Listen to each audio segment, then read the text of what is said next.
I worked on several series. There was one called Occasional Wife with Mickey Callan, um, Love on a Rooftop. Um, I on The Flying Nun, and a series called Here Come the Brides with Bobby Sherman was in that, I remember, and Robert Brown. Um, What are the these are kinds of things that you learned about casting? You had done the acting end, and here you are choosing people. How did you go about choosing people? Well, let me just before I get into, I think, the specifics of what you want to know, let me tell you about something that I think is even more valuable for anybody who reads or sees this. When you say, well, what did you learn from casting? As an actor, I learned an extraordinary amount about being on the other side of the desk from the actor now. And I would say that it would be an incredible experience and opportunity for every actor. This is, of course, impossible, but I'm just saying, ideally, for every actor to at least once sit on the other side of the desk, because it would be so um, much easier for actors to accept their lot when they're struggling, particularly, in that you would learn the concept of there is nothing personal here, of why you're not getting this part. Don't think because you're not getting this part that you are without talent. Of course, we know we can eliminate a whole constituency of actors who are in fact without talent. Okay, but I'm not talking about those. I'm talking about good actors who are at those very delicate stages of their careers where they're insecure about a lot of things and will be insecure about many things for the rest of their careers.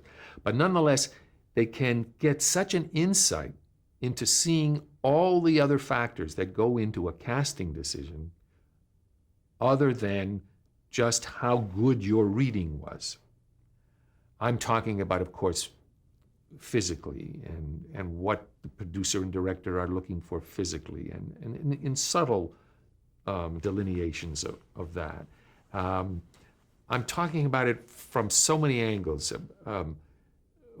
Wanting a name and seeing other actors without a name and then ultimately hiring only a name, or doing it in the reverse. And I mean, I can remember as an actor once, and the producer told me this. This wasn't some secret that I found out later, or that therefore is kind of unsubstantiated. He said, that's a very good reading, but I tell you, there's a key scene. This was in a I can't remember, was it Warner Brothers, but I can't remember what series it was. One of those Surfside 6 or, Anyway, he said there's a key scene in this that takes place at a masquerade ball. And this character has to wear a certain costume in that masquerade party sequence. And you're too tall for that existing costume. We have the costume already, and we don't want to have to go and get it. I mean, it's just ridiculous. I'm using that one only as a way to show how important the reason may be, or how completely unimportant and trivial it can be. But nonetheless, it's very painful for the actor. So it would be such a benefit for actors as a way to deal with personal rejection if they could be on the other side. So that's something I'll offer to any potential actors who ultimately become familiar with all this material. As to what I learned about casting, you just refine what you hope you have initially in terms of good taste and a knowledge of a lot of actors, and seeing in your mind's eye an image of how this should be played and what kind of a character you want to go after, and hoping that the people above you who ultimately will, be involved in this decision are sympathetic with your choices. It's all just a learning process. So much so that I was very lucky. By the time that I got to doing MASH, which we'll get into in terms of how all of that evolved, but I was associate producer and I was the casting director, and not for the casting of the major roles, because naturally that was a whole kind of a collaborative thing. But when we got into the freelance parts from week to week, it got to the point where Gene Reynolds and Larry Gelbart would say, whatever you want. We don't have to see a lot of people. Just bring maybe the one person, or sometimes not even that. But the pattern in casting is, even in freelance roles, is you might bring in a dozen people for one freelance part.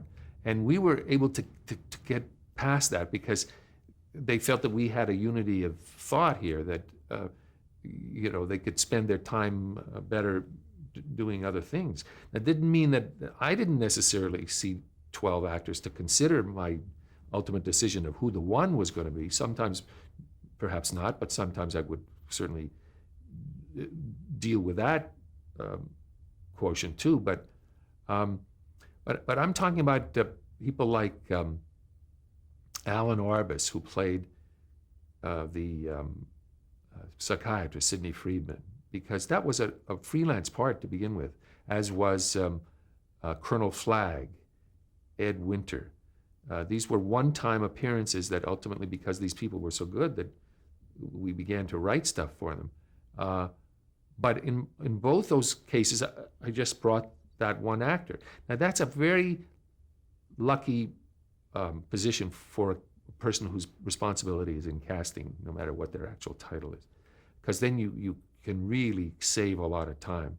But I'm only mentioning that just as a way of saying that in general, as I got more experience at it, as I'm sure as casting people today get more experience, they get more sure of what they're doing and more authoritative, and can begin to narrow the field somewhat. But on the other hand, there are lots of producers and directors who say, oh, no, I want to see 50 people, even though ultimately the person who gets the part may be the one person that the casting director wanted to be as the sole candidate to begin with.